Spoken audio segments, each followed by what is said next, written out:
சித்திரை திருவிழாவை முன்னிட்டு மதுரை மாநகர் விழா கோலம் பூண்டுள்ளது. திருவிழாவிற்கான ஏற்பாடுகள் மும்முரமாக நடந்து வருகிறது.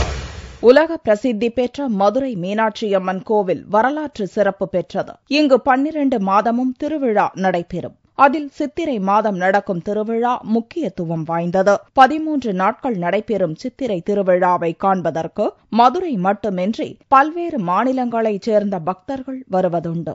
இந்த ஆண்டு திருவிழா கொடியேற்றத்துடன் வியாழக்கிழமை துவங்கியது.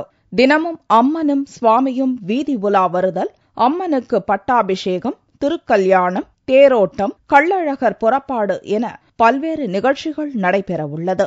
சித்திரை திருவிழாவை முன்னிட்டு நடக்கும் தேரோட்டத்திற்காக அம்மன் மற்றும் சுவாமிக்கான தேர்களை சுத்தம் செய்யும் பணி, அலங்காரம் மற்றும் ஹைட்ராலிக் பிரேக் பொருத்தும் பணிகள் நடந்து வருகின்றன.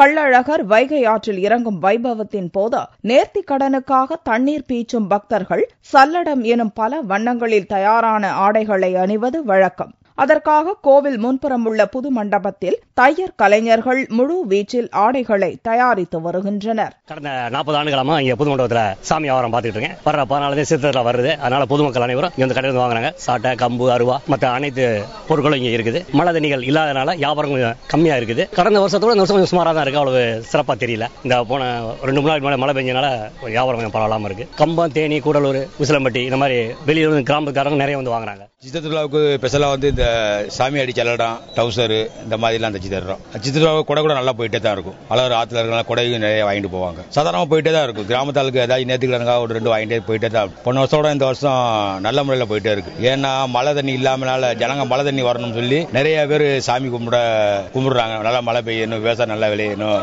இதெல்லாம் செய்யறாங்க.